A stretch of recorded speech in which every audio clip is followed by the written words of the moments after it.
Ողջույն։ Այսօր շարունակելու եմ առաջին Կորինթացիներին 15-րդ գլխի ուսումնասիրությունը, 12-րդ համարից մինչև 19-րդ համարը պետք է ուսումնասիրել։ Այդ իսկ պատճառով նախ կարդանք հատվածը։ Առաջին Կորինթացիներին 15-րդ գլուխ 12-ից մինչև 19-րդ համարները։ Իսկ եթե քարոզվում է, թե Քրիստոսը հարություն է առել, ապա ինչպես են ձեզանից ոմանք ասում, թե մեռելներից հարություն չկա։ Եթե մեռելների հարություն չկա, ուրեմն Քրիստոսը հարություն չի առել։ Եվ եթե Քրիստոսը հարություն չի առել, ուրեմն մեր քարոզչությունն ունայն է, եւ ձեր հավատը զուր։ Ու մենք էլ դառնում ենք Աստծո սուտ վկաները, քանի որ Աստծո մասին վկայեցինք, թե Քրիստոսին հարություն տվեց, որովհետև եթե մեռելները հարություն չեն առնում, ուրեմն Քրիստոսն էլ հարություն չի առել։ Եվ եթե Քրիստոսը հարություն չի առել, ապա զուր է ձեր հավատը, եւ դուք ձեր մեղքերի մեջ եք։ Իսկ նրանք, ովքեր Քրիստոսով ննջեցին, կործանվեցին։ Եթե միայն այս կյանքի համար ենք հուսացել Քրիստոսին, ապա բոլոր մարդկանցից ավելի խղճալի ենք։ Ահա այս հատվածը Սուրբ Պողոսը պետք է ուսուցանի հարության ժխտման ու դրա հետևանքների մասին։ Հավատի անօգուտ լինելը հարությունից զատ։ Սրա մասին է խոսում այս հատվածը։ Այստեղ նա պաշտպանում է հարության իրականությունը, ցույց տալով, թե ինչ վատ հետևանքներ է ունենում եւ ինչպիսի անհեթեթության կարելի է հանգել դրա ժխտումով։ Հարության քարոզությունը հիմնավորող այդ 12-րդ համարի խոսքերին պետք է ուշադրություն դարձնենք։ Եթե Քրիստոսի հարությունը քարոզվում է որպես փաստ, ինչպես կարող է մեկն ասել, որ նա հարություն չի առել կամ մեռելների հարություն չկա։ Այստեղ նա ցույց է տալիս այդ հակասությունը, ինչպես են ոմանք ասում, թե մեռելներից հարություն չկա, եթե Քրիստոսը քարոզվում է որպես մեռելներից հարություն առած։ Քրիստոսի հարությունը քարոզվում է որպես փաստ, այն ականատեսներ ունի, ինչպես անցած անգամ խոսեցի այդ մասին։ Այսինքն ով հակառակն է ասում է քրիստոնեական հավատին դեմ, խոսում է քրիստոնեական հավատին հակասելով, որովհետև անգամ Գործք առաքելոց գրքի սկզբից էլ սկսած երևում է, թե ինչն էր առաքյալներին ստիպել դուրս գալ ժողովրդի մեջ։ Մի օրինակ կարդամ Գործք առաքելոց առաջին գլխից հենց Գործք առաքելոց առաջին գլուխը 20-րդ համարից մինչև 22-րդ համարը ընթերցում ենք այսպես. որովհետև Սաղմոսած գրքում գրված է, թե նրա տունը թող ավերակ դառնա ու դրա մեջ բնակվող չլինի եւ նրա պաշտոնն ուրիշը ստանա։ Ուրեմն հարկ է, որ այս մարդկանցից խոսվում է Հուդային փոխարինելուց։ Ուրեմն այս մարդկանցից հարկ է, որ Տեր Հիսուսի մեր մեջ մտնելու եւ ելնելու ողջ ընթացքում մեզ հետ եղան, սկսած Հովանեսի մկրտությունից մինչև այն օրը, երբ համբարձավ մեզանից, մեկը պետք է ընտրվի մեզ հետ վկա լինելու նրա հարությանը։ Սա շատ կարևոր է, այսինքն այս մարդիկ հարության վկաներն էին եւ Պողոս առաքյալն ասում է, եթե նրա հարությունը քարոզվում է որպես փաստ, ինչպես է մեկը կարողանում հանդգնել այդքան վկաների մեծ բազմությանը անտեսելով ասել, որ այդպիսի բան չկա, այսինքն մեռելների հարությունը ժխտել, չէ՞ որ Քրիստոսի հարությունը մեր հարության հիմքն է։ Ուստի առաքյալը սկսում է այդ մարդկանց մեղադրական ուղերձ պատրաստել այն իմաստով, որ նրանց ասածը քրիստոնեական հավատին դուրս է եւ եկեղեցում չպետք է տեղ ունենա այդպիսի վարդապետություն։ Մեռելների հարության վարդապետությունը ժխտելու համար առաքյալը նրանց գրում է այս տողերը, քանի որ դա ավետարանի ծառայության հիմնաքարն է։ Քրիստոսը մեռավ եւ հարություն առավ ոչ թե իր համար, այլ մեր համար, որպեսզի նրա հարությունը լինի մեր հարության հիմքը, որ այն ինչ որ կատարվեց նրա մեջ, կատարվի նույնը մեր մեջ։ Պետք է նաև կատարվի դա մեզանում։ Սա է քրիստոնյայի հույսը։ Մենք 2 Տիմոթեոս 2:18-ից գիտենք, որ ոմանք սովորեցնում էին, որ մեռելների հարությունը արդեն եղել է, դրանով իսկ մոլորեցնելով ոմանց։ Այսինքն սա կարող է լինել հարության ժխտման ուսմունքի այդ ուսմունքի մոդիֆիկացիաներից մեկը։ Եթե կարդանք 2 Տիմոթեոս 2:18-ը, որոնք շեղվել են ճշմարտությունից, ասելով, թե մեռելների հարությունն արդեն եղել է եւ կործանում են ոմանց հավատը։ ուշադրություն դարձրեք, որ չի լինի այսպիսի սխալ ուսմունքներով բոլորին մոլորեցնել, որովհետև ճշմարիտ հավատացյալին չի լինի մոլորեցնել։ Սակայն ոմանք մոլորվում են եկեղեցու միջից, այդ ընդհանրական եկեղեցու միջից ոմանք կան, որոնք մոլորվում են այսպիսի սխալ վարդապետության պատճառով, այսպիսով թեման դա չէ, անցնենք մեր թեմային, նրանք այս հարությունն արդեն եղել է, ուսմունքի այս մոդիֆիկացիան էլ էր արկա առաջին դարում։ Սակայն կա տարբերակ, որ դա այն ընդհանրապես չի էլ լինելու, ոչ էլ եղել է։ Ամեն դեպքում, եթե հարությունը ժխտվում է դետալներին, արդեն կարելի է չգնալ։ Պողոսը սովորեցնում էր այն միտքը, որ հավատացյալներն արդեն հարություն են առել, սա ճիշտ է։ Այն միտքը, որ Պողոսը սովորեցնում էր հավատացյալի արդեն հարությունը, սա ճիշտ է, Եփեսացիներին 2:6-ում ասվում է, որ մենք հարություն ենք առել եւ այսպիսով այս մարդկանց ասացի մեջ որոշակի ճշմարտություններ կար հոգեվոր իմաստով, միայն հոգեվոր իմաստով, սակայն այն իմաստով, որով որ քրիստոնյաները սպասում են եւ հույս ունեն հարությանը, ոչ մի կերպ նրանց ասածը չի համապատասխանել իրականությանը։ Եփեսացիներին 2:6-ում այսպես ենք ընթերցում, եւ նրա հետ մեզ հարություն տվեց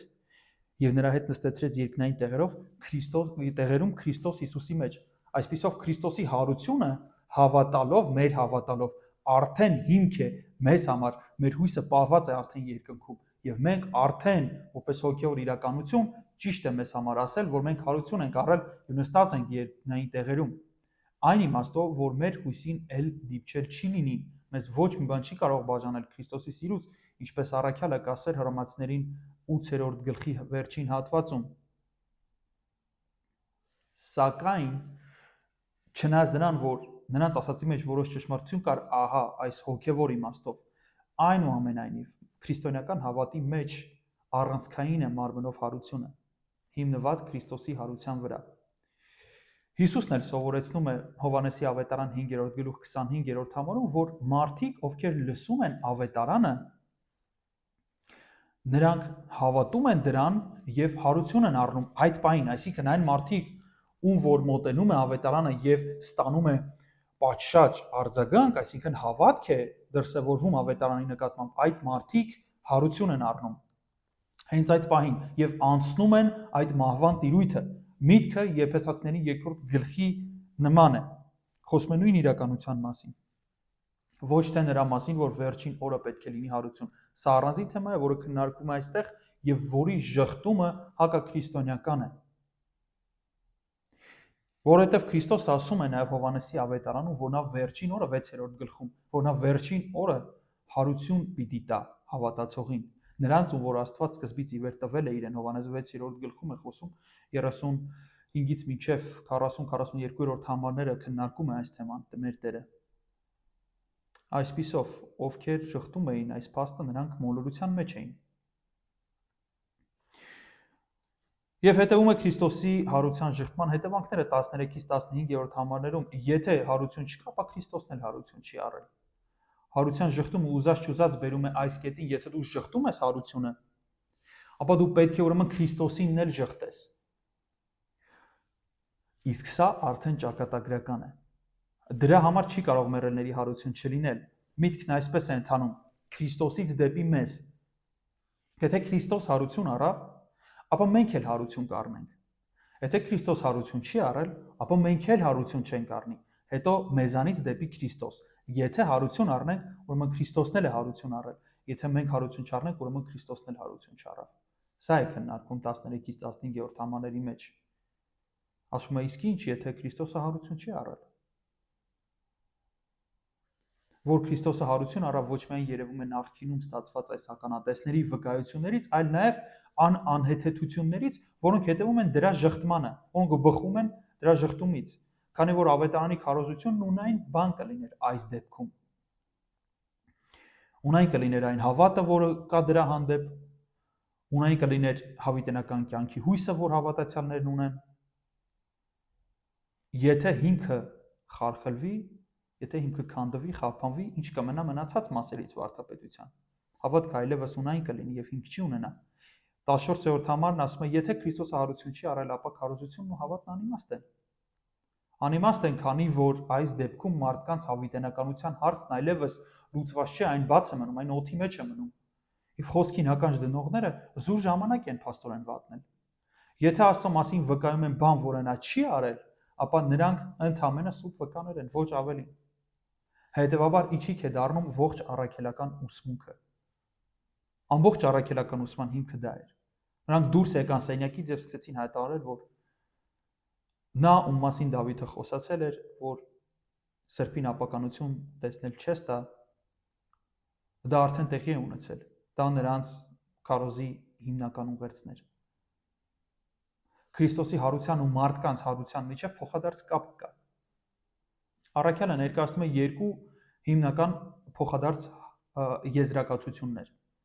Քրիստոսից դեպի մեզ, ինչպես արդեն ասացի, եւ մեզանից դեպի Քրիստոս, եթե Քրիստոս հարություն է առել, մենք էլ հարություն կառնենք։ Եթե Քրիստոս հարություն չի առել, մենք էլ հարություն չենք առնի։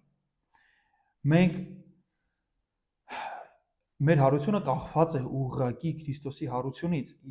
Հիմնավորումը այն է, որ Քրիստոսը մահացել եւ հարություն է առել ոչ իր համար, այլ մեզ համար։ Նրա հարությունը մեզ էր պետք։ Նրա հարությունը մեր հարության հիմքն է, այն ինչ կատարվել է մեր մեջ, մենք սպասում ենք, որ մի օր կկատարվի նաև մեր մեջ։ Եվ հետո մեզանից դեպի Քրիստոս, եթե մենք հարություն չենք առնում, ապա ուրեմն Քրիստոս նույնպես հարություն չի առել։ Հիմնավորումն այն է, որ առաքյալը այս տարբեր կողմերից մոտենալով հարցին ցանկանում է հասկացնել, որ հարությունից զատ հավատը անօգուտ է։ Անօգուտ է լինել հավատացյալ, եթե հարություն չկա։ Քարոզության հավատի այս դատարկությունը, այս անիմաստությունը հզուր է, ասում է, այսինքն այն դատարկ է, այն անիմաստ է։ Քրիստոսի հարությունը ավետարանի այս հիմնականն է եւ այն չպետք է հերքվի։ Քրիստոսի մահվան նշանակությունը, Քրիստոսի մահը առանց հարության հուսահատության պատճառ կլիներ։ Եթե նա մահանար առանց հարության, դա կլիներ հուսահատության պատճառ։ Որովհետև նրա մահով պարտված կլներ ամեն ինչ որ կապված է մարդու հարության հետ, այդ հույսը ամեն ինչ խարխլված կլիներ։ Սակայն մենք գիտենք, որ մեր Տերը փառավոր հարություն է ապրել, դրա համար էլ մենք մեր երաշխիքն ունենք հարության։ Ավետարանը հիմնականում կենտրոնացած է Քրիստոսի մահվան ու հարության վրա։ Եվ Սուրբ գրքի վկաների դերն է կարևոր։ Եթե Քրիստոսը հարություն առած չլիներ, ապա առաքյալները կհամարվեին սուտ վկաներ, որոնք սխալմամբ քարոզում էին Աստծո անունից ուղղակի։ Այս դեպքում Աստված նույնպես կմեղադրվեր ստի մեջ, քանի որ առաքյալները հաստատում էին, որ իրենց լուրն Աստծուց է։ Սուտ վկաներ արտահայտությունը կարելի է հասկանալ երկու ձևով, կամ նրանք սուտ էին խոսում Աստծո անունը օգտագործելով, կամ նրանք սխալ էին վկայում այն մասին, ինչ ստացել էին Աստծուց։ Երկրորդ մեկնաբանությունը ավելի ծանր հանցանք է եւ ավելի համապատասխանում է առաքյալի նպատակին։ Եվ 16-ից 18-րդ համարները տեսնում ենք ինչ կլիներ, եթե տեսնում ենք 16-ից 18-րդ համարները, որ մեղքի եւ փրկության խնդիրը կմնար իր տեղում։ Որտեւ եթե մեռելները հարություն չեն առնում, ուրեմն Քրիստոսն էլ հարություն չի առել, եւ եթե Քրիստոսը հարություն չի առել, ապա զուր է ձեր հավատը եւ դուք ձեր մեղքերի մեջ եք։ Իսկ նրանք, ովքեր Քրիստոսով ունենջեցին, նրանք արդեն կործանված են։ Քրիստոսի մահը մեր մեղքերը քավեց, որպեսզի դրանք այլևս մեզ չհամարվեն։ Մեզ չհամարվեն Աստծո դատաստանում։ Հռոմեացիներին 4:23-ից 25 հատվածն ասում է, որ նրա մահն ու հարությունը ուղիղ կապված են մեր մեղքերի ու արդարացման հետ։ Հետևաբար, առանց արդարացման հակառակ դեպքում մեր մեղքերը մեր վրա հենց հաշվվելու են։ Եվ հաջորդ քայլը նայենք, որ այստեղից տեսնում ենք, որ կործանումն է, որովհետև եթե մեր մեղքերը մեր վրա հաշվվեն, հաջորդ քայլը կործանումն է։ Նրա մահով խաչվեց նաև մեր հին մարդը, որպեսզի մեղքի ցանկություններն այլևս չիշխեն մեզ վրա, մահվան միջոցով ոչնչացվեց մահվան իշխանությունը, այսինքն Քրիստոսի մահվան միջոցով ոչնչացվեց մահվան իշխանությունը եւ ոչնչացավ սատանայի իշխանությունը հավատացողի վրա։ Այսինքն Քրիստոսը իր մահով հաղթեց մահին։ Իդեպ Ջոն Օուենը այդպիսի գիրք ունի մահը Քրիստոսի մահվան մեջ։ Մի հրաշալի գիրք է, որտեղ նա քննարկում է հենց այն իրողությունը, որը բերեց Քրիստոսի հարությունը, Քրիստոսի մահը եւ հարությունը։ Խոսում է մեր Տիրոջ հաղթանակի մասին եւ այն իրողությունների մասին, որ հիմա քրիստոնյան ունի հավատալու միջոցով։ Եվ ասում է, նրանք, ովքեր Քրիստոսով ննջեցին, կործանվեցին։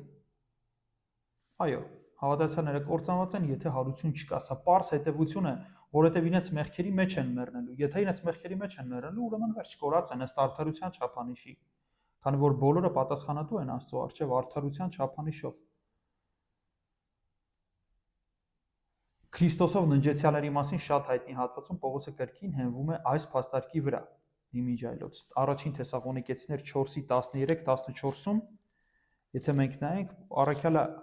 նույնպես այս անգամ էլ հենվում է այդ փաստի վրա։